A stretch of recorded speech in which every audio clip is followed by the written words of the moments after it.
I'm super excited to be here today. This is such a great conference, and it's so great to have it in Salt Lake, mostly because I live here in Salt Lake. But I have to say, I'm so excited about how many women are here. Yeah.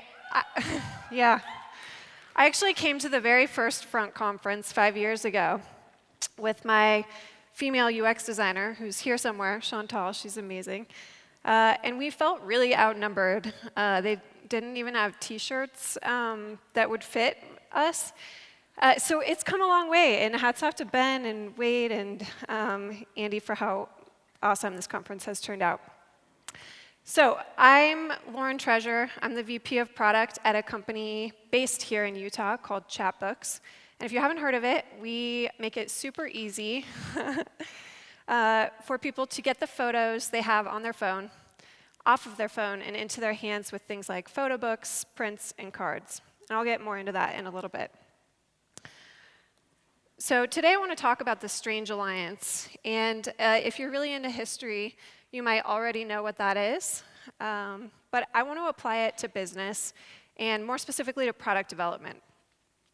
So I'm going to talk about why building unlikely allies helps you win a better customer experience. And I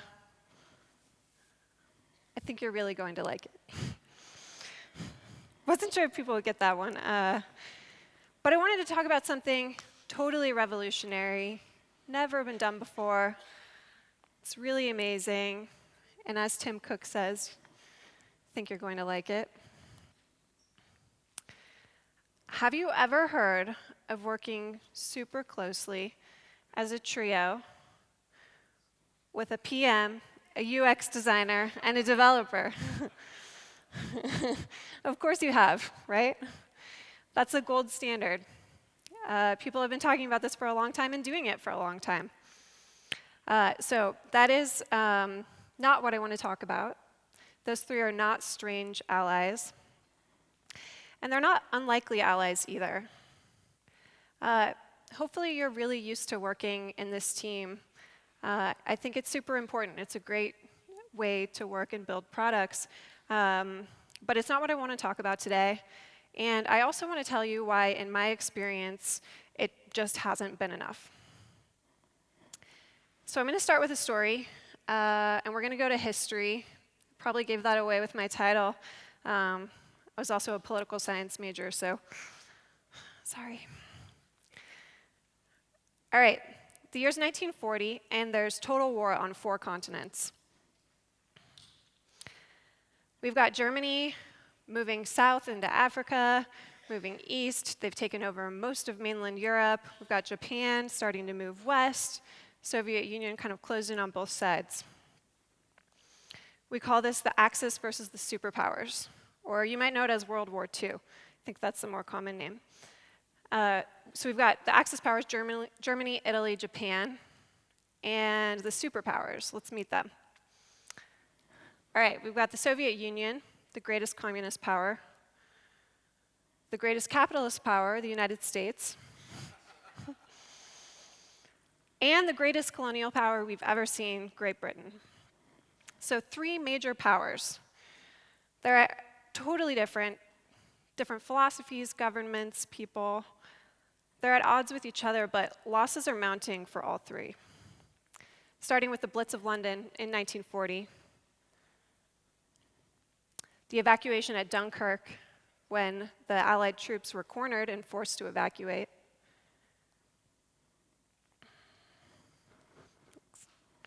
And then Operation Barbarossa, which is when the Germans invaded the Soviet Union, terminating their pact and starting the war on the Eastern Front. And then finally, 1941, Pearl Harbor, which shocks the US and brings them into the war. So I think it's safe to say that it's not going very well for our superpowers. But with a shared objective, the original Strange Alliance is born. These 3, that's the Strange Alliance. So they don't just make this alliance with words, but in the midst of wartime in all 3 countries, they take the time to meet together in Tehran and affirm their commitment to one another. They decide that they're going to open a second front against Nazi Germany. And then they meet again in Yalta in 1945 to reaffirm that commitment. And they do all of this to deliver one result, which you know is unconditional surrender, total victory for the superpowers. And then they meet again in 1945 to coordinate on post-war strategy. And FDR said, "Never before have the major allies been more closely united, not only in their war aims, but also in their peace aims."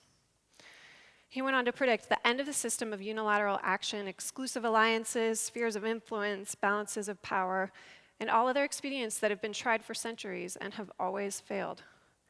So this was pretty major.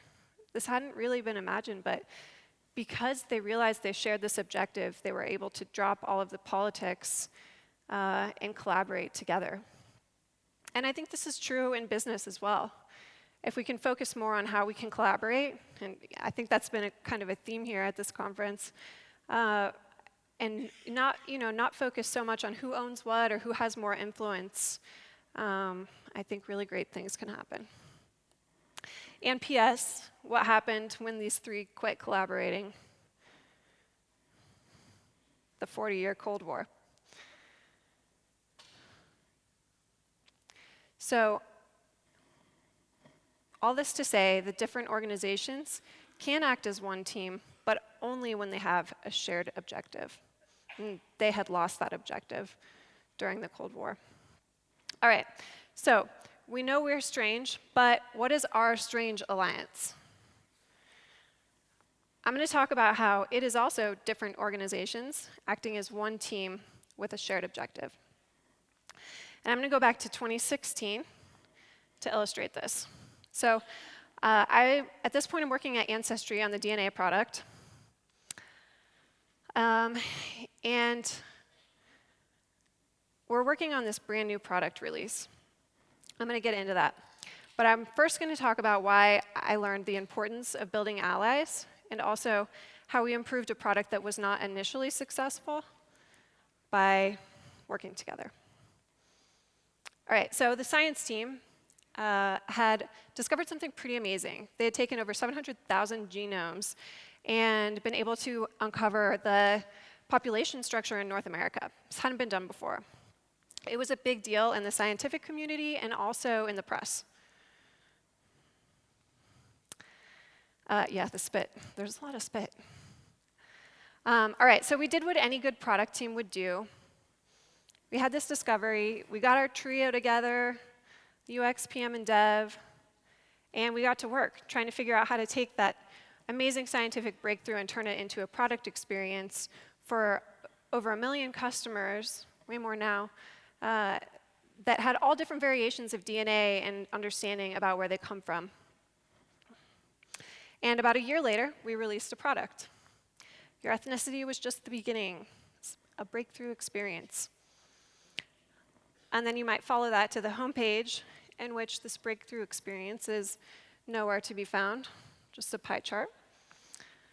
If you scroll down a few times, you might find it, but you might be confused what you're looking for because of the separate ethnicity and migrations. Okay, what is this? And then somewhere else, it's called genetic communities, takes you deeper into your story. And once you finally log into the product, it's explained in a different way, again, genetic ancestry, and kind of lumping these things together. And then once you finally make it here, you'll notice it was so confusing, we had to launch with question marks on each of those tiles, and you'll see the pie chart again. Doesn't seem like it fits here. Maybe you didn't notice it, but this was something that marketing really wanted us to do, put the pie chart on there, because for good reason. That's what customers were buying. That's what they wanted. So we crammed it in there and tried to make it work, but this is basically the result of a compromise, kind of at the 11th hour. I actually found this blog post that described also how to find all these hidden features in the experience. And she recommends you might want to read it now so that you'll be familiar with how to navigate the features to this point. So you can click through and find more detail about where you come from And even more if you can click further. And even more, right? There's all these levels of detail because that's what customers wanted.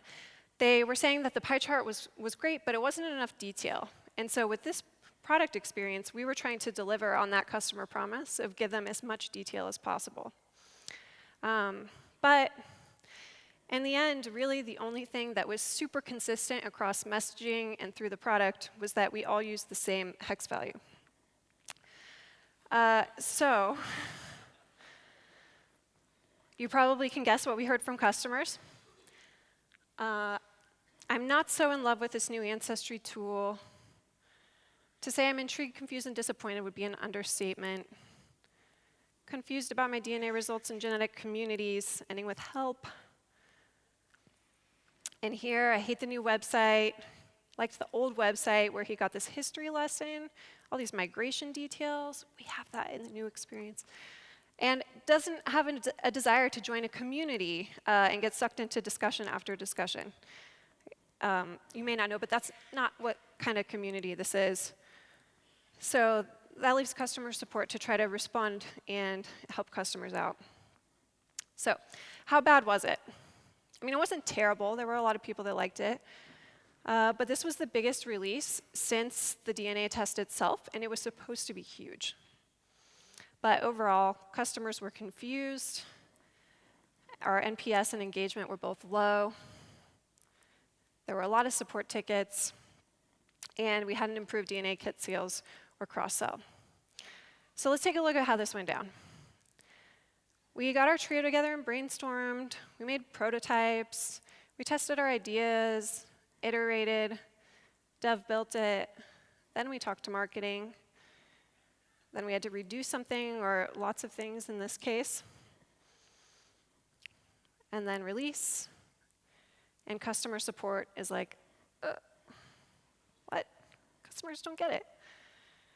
So what did we do wrong? It seemed like it couldn't have been more validated. We had tested over 1,000 concepts, made envision prototypes. We had even coded things and tried them.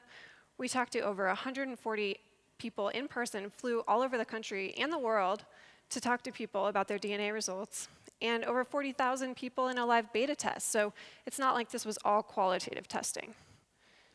So what happened? It was time to step back and evaluate how we were doing it. And one of the major things we realized is that people really wanted this detail, more detail about where it come from. And we had that, but they weren't finding it. It was too deep in the experience, and at the top of the funnel, they weren't getting the message and understanding that that's what it was. So let's fast forward to 6 months later, because I told you we would fix it, right? So we're in the news again, but this time because people love it. And selected by Wirecutter as best consumer DNA test after this experience was re-release. We A/B tested this new experience against the old one. And we had A/B tested lots of things on the way, but I'm going to focus on the good one because we want to talk about how it gets better, right? We saw a 200% increase in our Net Promoter Score, a huge increase in click-through rate on that timeline that shows you all the detail and migration, and a 300% increase in year-over-year holiday kit sales. And support wasn't hearing from customers as much. So how do we do it? We took that trio and we added to it a little bit. We worked closely with marketing, science, and customer support, and we all rallied around one objective: to create a singular origins experience, seamlessly integrating ethnicity estimates and genetic communities into one story of where you come from. We brainstormed together, did some rapid prototyping, tested messaging as well as names, delivered in small pieces through these live A/B tests to figure out what would work. And the most important is we integrated all the feedback from support and used it to drive the decisions that we made. All this to come into a new experience that's simplified into more regions than any other DNA test. That gets the detail across to customers right away. And we use the same strategy in the product experience as well, with a unified landing page, putting the timeline and the connection details right up front, not buried between or beneath different layers. They could access all of it, and they were. So again, different organizations with a shared objective, but we were not acting as one team. This was kind of just an ad hoc, like, hey, this person in marketing, come work with us, and in customer support, come work with us, because we have no choice. We have to fix this. So that made me wonder, can these different organizations act as one team and have a shared objective? So now I'm at Chatbooks, and I had that question when I started there. I wondered if it was possible for us to make all of these people work as a team together. So we reorganized shortly after I got there from more traditional product teams into what we call customer experience teams. And let me explain what I mean by that. So we've got the user experience, which we're all familiar with, right? The app, the web, digital product, and the features that they can access. But the customer experience is any interaction they might have with your product or with your brand, which could be a billboard, an email, an ad, could be somebody talking about it. It's anything that has to do with your brand. That's the customer experience, and that's the one we should be focused on, because they don't see a difference between what product does and what marketing does and what ops does. It's all the same. So here's what the teams look like. We have this core CX team, which might look similar to a product team that you're on, right? We call it experience manager instead of product manager, but same thing. UX designer, developers, and QA. And what's new is this plus team. So every one of our CX teams has a marketer, researcher, someone from operations, finance, analyst, and customer support. So let's look into one of these teams as an example. We're going to talk about our book team. And our book team is the team that focuses on the entire experience end-to-end with creating a book or physically holding and interacting with a book. So here's the team. And we had this idea that we were all kind of talking about around some leftover chips in the cafeteria, actually. And we were thinking, if we could start over and really solve this need that we've been observing, what would we make? Because we had looked at what our customers were saying about us. Chatbooks is all about photos, so a lot of our customers use Instagram. And when they tag Chatbooks, there's this really common theme in what their pictures are showing. They're showing us that Chatbooks are for kids. And they're also saying things like, I take tons of photos. If you're a parent, you might relate to this. And they also say, I'm a busy parent, I don't have time to make photo books. And also, I'm worried about screen time for my kids. That's a common concern these days. So it makes sense why they hand over their books and let kids look at pictures in a book instead.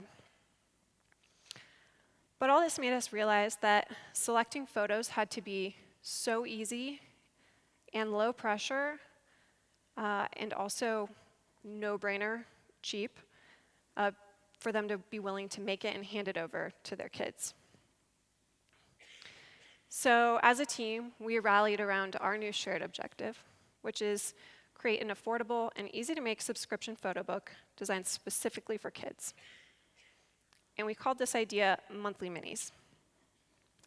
It's a $5 photo book, monthly subscription, with just 30 photos, and it's in bright colors, and it's mini because it's for kids.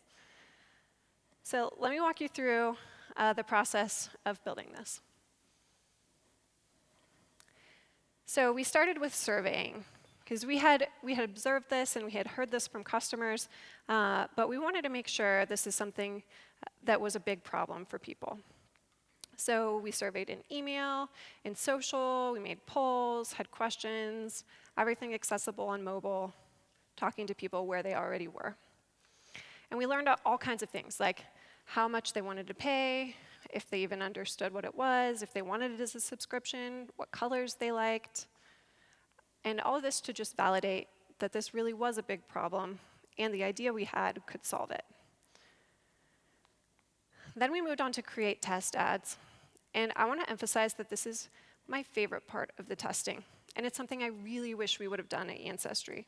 I know marketing did test things on their own, but it's super important for you to recognize the normal environment that a customer might learn about your product. They're never going to just plop right into the experience. They're going to hear about it in some way. For us, that's usually on Facebook or Instagram ads. For you, it might be SEO, Google search results page. Start there. Or maybe they hear about it from a coworker or some other person. Find out what that conversation is and try to simulate it. Because as close as you can get to how they might naturally hear about you, the better you're going to learn about how they think of your product at the top of the funnel. Then next we move to physical product prototypes. We're a physical product company, right? So this part's super important, maybe even more important than the product experience. And we just get super scrappy with these. If we have an idea, just get it over to the printer, get samples immediately in our hands so we can see them. And more importantly, get them in the hands of customers. We brought people in. We wanted to see kids interact with them. We mailed samples all over the country to see, will kids pick this up and can they flip through it? And then we also needed to know, because finance is on our team, how on earth can you sell a book for $5 with free shipping? It's a good question. And one of the team members on ops had this idea that maybe if we could put it in a 5x7 envelope, we could save on shipping costs dramatically. But in order to do that, it's going to have to pass all these QA tests at the printers and shippers and be able to be sorted at the post office. So I had to go through all this QA.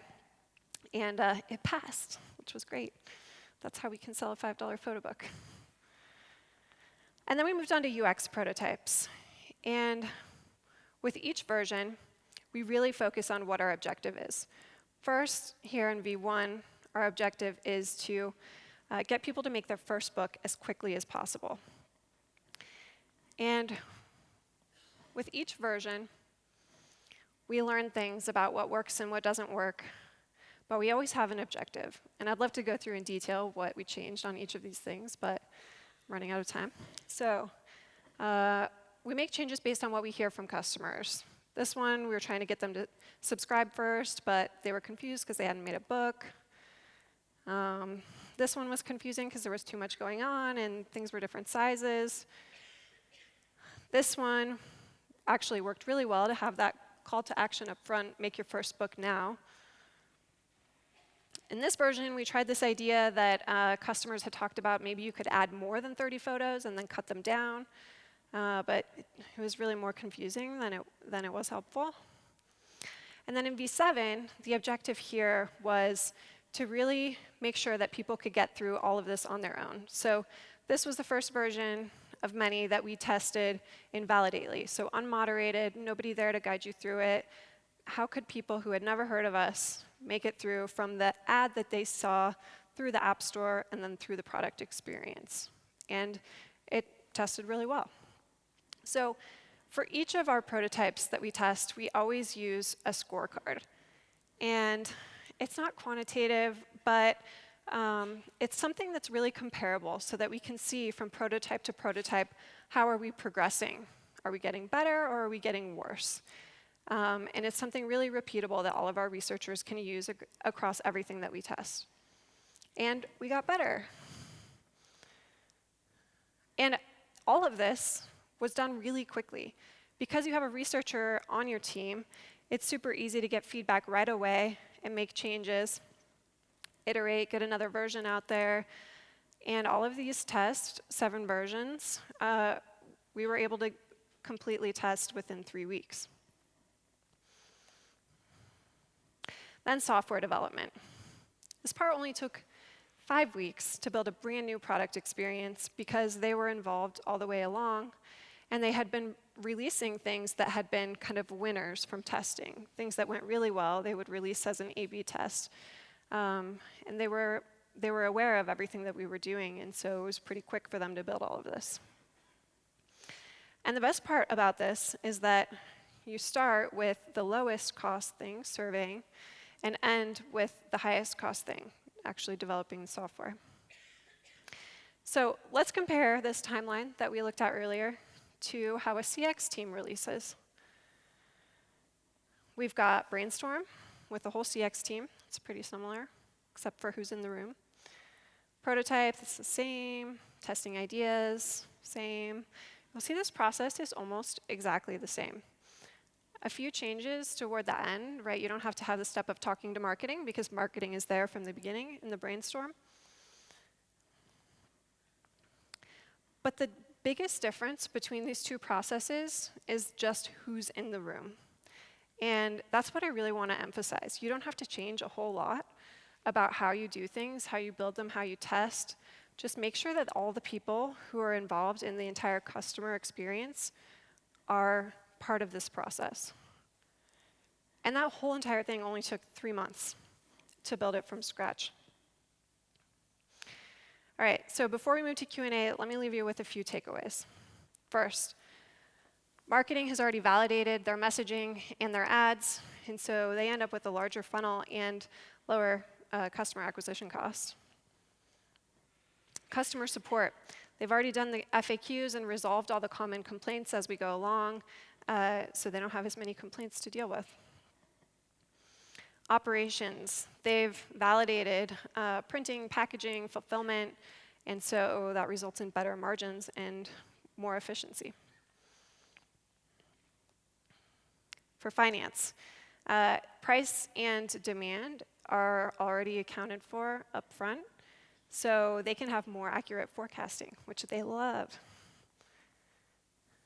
And then for product and UX, we've had more of a collaborative experience and been able to work with all these different organizations to deliver a better customer experience, which one of the benefits is better conversion, retention, and engagement, which I think are things we all would like to see. Then for development, they don't have to redo stuff as often, so less tech debt and lower development costs. And for the customer, the most important part, they have a better end-to-end experience all the way through. So I just want to leave you with one takeaway. Different organizations can act as one team with a shared objective. Thank you. The thing that the audience is most interested in is your scorecard. Scorecard, okay. Yes, that you are running after each one of those iterations. They're very interested in what that was made of. What are the metrics? Cool. Okay, so every scorecard has the same format, and I'd be happy to share this also. I can post it in Slack later. But you come up with the different actions that you would expect a user to take through your experience. And every action that they can complete, and maybe that's just understanding, maybe it's actually clicking on something, getting to the next part of the funnel, gets a score. And they either get a 0, a 1, or a 2. The higher the score, the better. And so you're trying to get them 2 for all of them. They understood this, they got through this, they got to this part.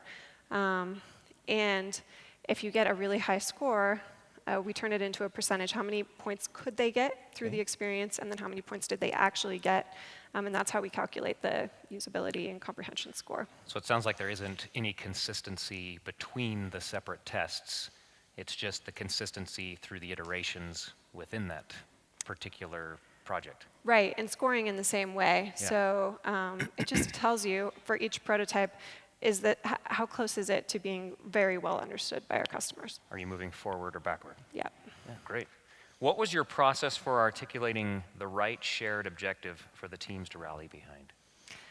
So that's something that really comes from our customers and really listening to the things that they're saying. You saw that we were seeing this is specifically for kids. So it was pretty easy for us to say, let's rally around creating something that really works for what they're trying to do, because we hadn't done that before. It was just kind of something that happened naturally. So it was easy to rally around that, especially once we had gone through the validation of surveying and talking to customers and making sure that this was a problem. It made us feel really strong about our objective. Excellent. Do you know what were the specific decisions that led to the bad experience in version 1? You tested a lot, but the outcome was still bad. What happened?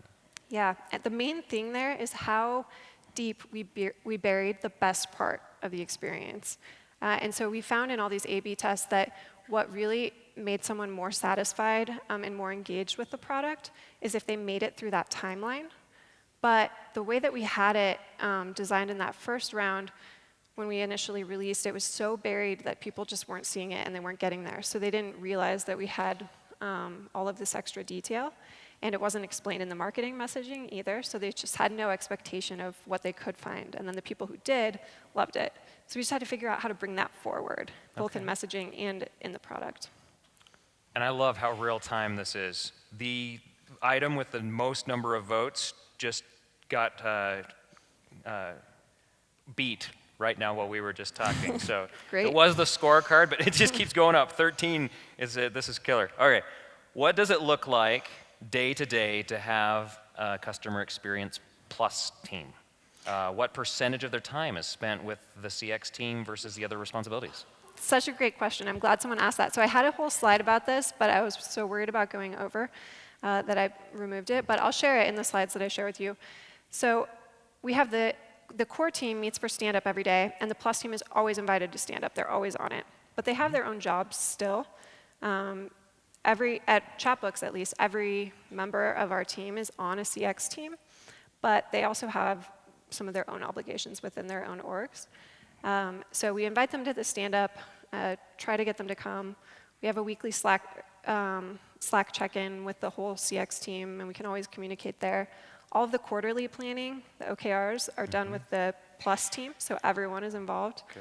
And the readouts of results and testing and all of that is shared with the plus team. And then annually, we do a kind of a vision brainstorm together that's off-site to get that whole CX team together and kind of think about big thoughts. A follow-up to that, how did you get buy-in to make that happen? It's definitely easier when you're on the executive team. So that's the honest truth. But part of it was explaining my experiment and how successful it was at Ancestry. That when we were able to collaborate together in kind of an ad hoc way, how much better those results were. And it's hard to refute that. And so it was pretty easy for me to get buy-in to start this experiment. And also, Chatbooks isn't huge, so it's easier to change and reorganize. But I mean, I think you could probably get buy-in to at least invite them into your meetings and to have them be, feel like part of the team. I can't tell you how excited that people in ops and finance get about talking about the product. Like, they never got that opportunity before, and so they're just so excited. And they come with all these ideas and all these thoughts, and we just wouldn't have had as much success as we did if we didn't have all those voices in the room. Yeah. And this next question is one that I hear again and again almost any time you have someone talking about their process, because they always feel like it only works when you're bringing something new to market. So the question is just simply, how do we do this with pre-existing products? Totally. So the one I showed you, that first one, Ancestry, that was fixing an existing product, right? The second part where we fixed it. And really, it was a lot of A/B testing, trying out ideas, just getting things out there and trying them, as well as kind of giving yourself space to try bigger things. You can't always test something that's completely new in an A/B test, right? It's really, really hard to do that. So it was kind of concurrently. Like, we would have this idea that we could change it a little bit, put out an A/B test, see how it goes, use that as kind of directional information for us to brainstorm on bigger changes and more ways that we could iterate and improve it, but might change the entire experience. Yeah. So I think it's totally possible to improve an existing experience in the same way. Just try new things and use both types of testing. Wonderful. Thank you for sharing that with us. Thank you.